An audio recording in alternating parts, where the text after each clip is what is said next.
The king had calendars for every season, but he still missed the moment in front of him.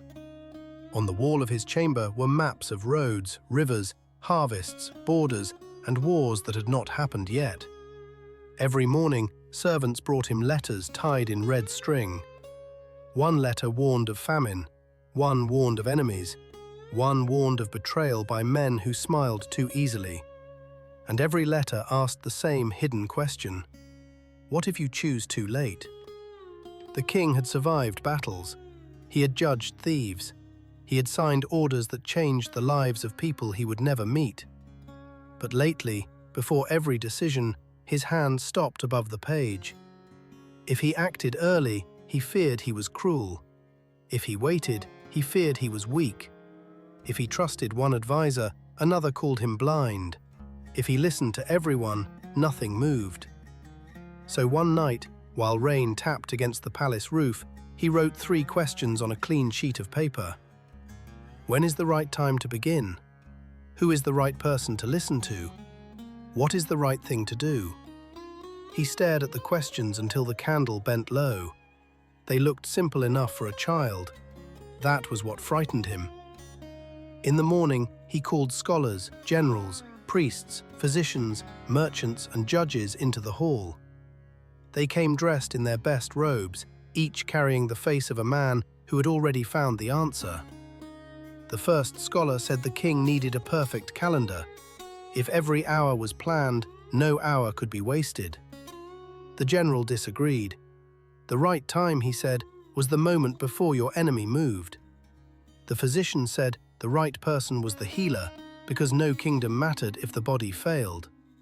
The priest said it was the one who guided the soul. The merchant said it was the one who fed the treasury. The judge said it was the one who kept order. By noon, the king had more answers than he had questions. Each answer sounded wise while it was being spoken. Then another wise man stood, and the room changed its mind. The king watched their hands move over the maps. They drew circles around cities. They tapped borders. They argued about times, ranks, duties, omens, laws, and plans. But no one noticed the servant near the door, holding a tray so long that his arms trembled. The king saw him only after the boy dropped 1 cup. The sound cracked through the hall. Everyone turned. The boy knelt at once, waiting for anger. The king opened his mouth to speak, then stopped. He had been asking who mattered most, and still he had not seen the person in front of him. That evening, he left the palace in plain clothes. There was an old hermit who lived beyond the last village, a man people said answered only those who came without soldiers. The king wanted an answer untouched by ambition. So he left his guards at the edge of the forest and walked alone. The path narrowed. The palace noise fell behind him. Branches scratched his sleeves. By the time he found the hut, the sun was low, and the old man was outside, digging in a small patch of earth. He was thin. His breath came hard. Each time he pushed the spade down, his whole body seemed to follow it. The king stood beside him. "I have come to ask 3 questions," he said. The hermit looked at him, then pressed the spade into the ground again. The king waited. The old man lifted a clump of soil, turned it, and dropped it beside his foot. No answer. So the king asked again, "When is the right time to act? Who is the most important person? What is the most important thing to do?" The hermit wiped sweat from his forehead.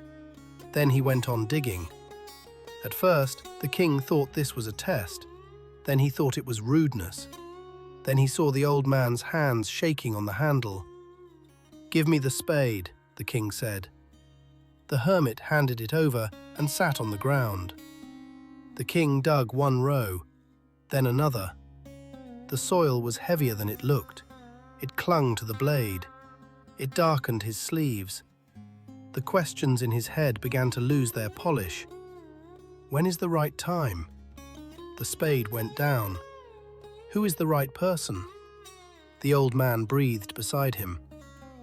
What is the right thing?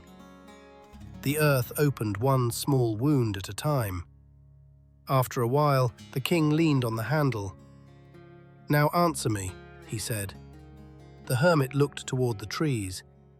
The king turned. A man was running out of the forest with both hands pressed against his stomach. At first, the king thought the man was drunk. Then he saw blood between his fingers. The man fell before reaching them. His face struck the dirt. The king dropped the spade. There was no time to decide what kind of man he was. No counsel, no map, no better hour. Only breath, blood, cloth, water, and hands. The king tore open the man's shirt. A deep wound crossed his side. He washed it once. The blood returned. He pressed cloth against it until the cloth was soaked. He washed it again. He pressed harder. The man's breath caught and shook. The hermit brought water. The king asked for more cloth. The old man tore his own towel. The sun slipped behind the trees. The king's back hurt from digging. His knees were wet with earth. Still, he held the wound closed. For the first time in many months, he was not thinking about the future. Not because he had become peaceful, because the present had finally become too real to ignore. When the bleeding slowed, they carried the wounded man into the hut. The room was small. There was a bed, a lamp, a wooden bowl, and the smell of damp soil from the king's clothes. The wounded man slept. The hermit sat by the wall. The king sat on the floor and watched the man's chest rise and fall. Outside, the forest went black. In the palace, someone would be waiting with letters. Someone would be asking where the king had gone. Someone would be guessing what choice should come next. But inside the hut, the whole kingdom had become one sleeping stranger. Near dawn, the man opened his eyes. When he saw the king, he turned his face away. "Forgive me," he whispered. The king leaned closer. The man said he had known the king would come to the hermit. Years before, the king's soldiers had taken his brother's life and his land. He had hidden in the forest with a knife, waiting to kill the king on the way back. But the king did not return. The guards found him. They wounded him. He ran. And the man he came to kill had saved him. The king listened without moving. The man's eyes were wet, not from pain alone. "I wanted your blood," he said. "Now I owe you my life." The king had forgiven men before because law required mercy. He had forgiven in public, with witnesses watching. This was different. There was no court, no speech, no one to admire the size of his heart. Only a tired man on a narrow bed, ashamed to be alive. The king promised to send his own physician. He promised to restore the man's land. He promised to help his family. Then he stepped outside. Morning had come softly. The garden patch lay open where he had dug it. The spade leaned against the hut. The old hermit was planting seeds in the rows.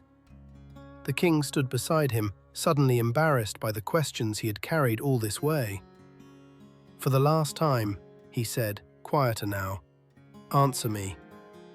The hermit did not look surprised. "You have been answered," he said. The king frowned. The old man pointed to the soil. "If you had not pitied my weakness yesterday, you would have left. Then that man would have attacked you on the road, and you would have wished you stayed." He pointed to the hut. "So the most important time was when you were digging. The most important person was the one beside you. The most important work was to help." The king said nothing. The hermit went on. "Then the wounded man came. The most important time was when you dressed his wound.